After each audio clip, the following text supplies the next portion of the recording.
कुमार, आपकी तरफ में रुक कर रहा हूं। अभी तक जब ये चुनावी नतीजे आए थे तब से ये कहा जाने लगा था कि हो सकता है इस बार एनडीए सरकार में काफ़ी दिक्कतें सामने आएंगी, काफ़ी मुश्किलें, चैलेंजेस होंगे। लेकिन जब समर्थन लेटर लेना था सभी सहयोगियों से, कोई दिक्कत नहीं आई। उसके बाद जब मंत्रिमंडल का गठन करना था, किसी तरह से कोई दिक्कत नहीं आई। लेकिन ठीक शपथ ग्रहण से कुछ घंटे पहले प्रफुल्ल पटेल का इस तरह से विरोध करना, क्या ये आने वाले भविष्य की तरफ संकेत दे रहा है कि इतनी आसान राह रहने वाली नहीं है बीजेपी की इस बार?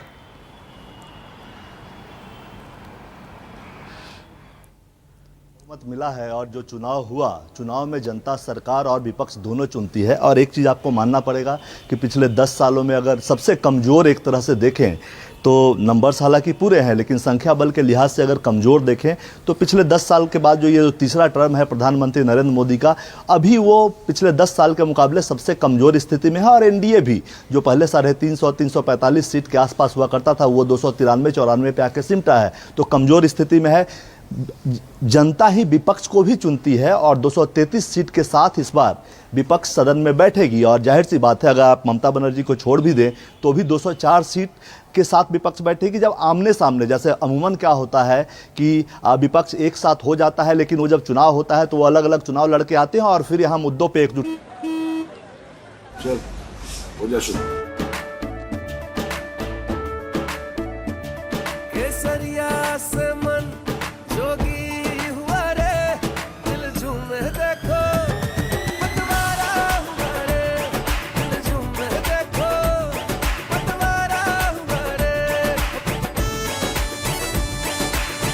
हर पल मनाओ केसरी त्योहार।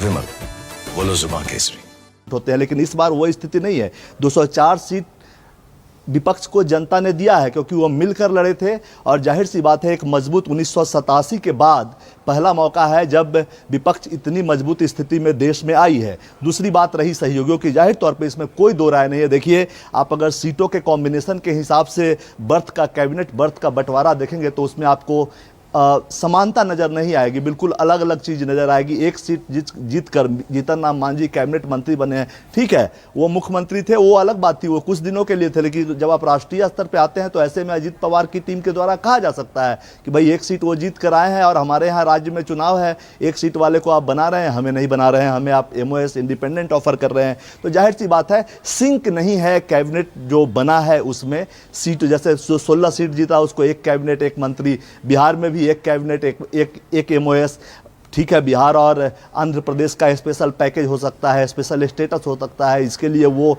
जाहिर तौर पे समझौता कर सकते हैं। लेकिन मुश्किलों का दौर होगा, इसमें कोई दो राय नहीं है, क्योंकि जनता ने ही इस बार, विपक्ष जब चुनाव लड़ने गई थी तो वो संविधान बचाओ, आरक्षण बचाओ के नाम पे चुनाव लड़ने गई थी। पूरा चुनाव का जो उनका कैंपेन था इसी पे फोकस था और इसलिए जनता ने 233 सीट दी है कि जाइए और जाकर जो आप कह रहे हैं उस चीज़ को बचाने का प्रयास कीजिए। तो आरक्षण का तो फिलहाल कोई मुद्दा नहीं दिखता कि उसको कोई खतरा है। लेकिन संविधान की बात करते हैं, पिछले 17वीं लोकसभा में 5 साल में कभी डिप्टी स्पीकर का इलेक्शन नहीं हुआ, डिप्टी स्पीकर चुना ही नहीं गया। विपक्ष का ये भी आरोप है कि संसदीय समिति के पास बिलों को नहीं भेजा जाता, विपक्ष अपने बहुमत के दम पे उसको दबा देती है, जो चाहती है वो करती है। तो ये संवैधानिक बात है और जाहिर तौर पे इसलिए एक मजबूत विपक्ष इस बार देश ने चुना है। और जहाँ तक एनडीए के अंदर की बात है, महाराष्ट्र 41 सीट पिछली बार एनडीए को थी और इस बार 24 सीटों का उसको नुकसान है। तो जाहिर सी बात है कि एक बहुत बड़ा नुकसान है। और जहां राज्य में चुनाव है और जहां आपने जोड़ तोड़कर दो पार्टियों को तोड़कर अपनी सरकार बनाई थी,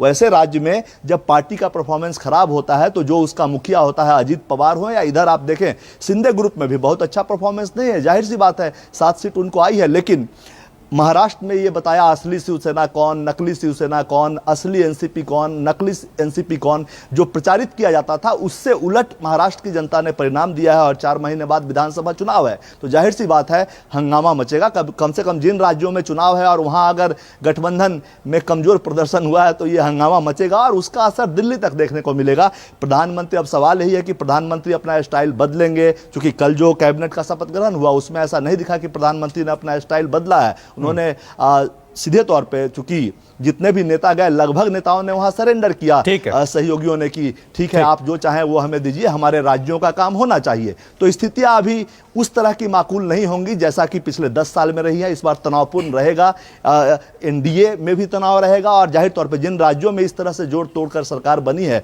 और वहां एनडीए का परफॉर्मेंस कम खराब हुआ है, तो वहां भी माहौल ठीक है बिगड़ा हुआ गौरव, नजर तनाव आएगा। और दबाव की तस्वीरें आना शुरू हो गई हैं, बयान भी आना शुरू हो गए हैं।